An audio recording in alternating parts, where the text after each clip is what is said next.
अभी क्या करना है? चंपी। चंपी। सही से बोलो तुम।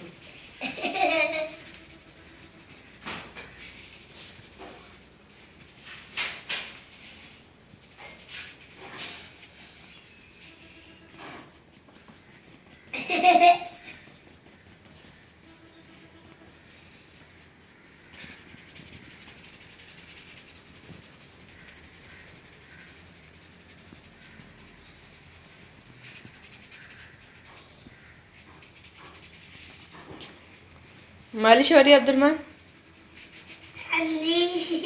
इसको अब्दुलरहमान कहता है जी चंपी। चंपी वाले चंपी। ठीक होगी? और लगाओ, और क्या? लगाओ, और लगाओ। नहीं। हाँ, ठीक होगी।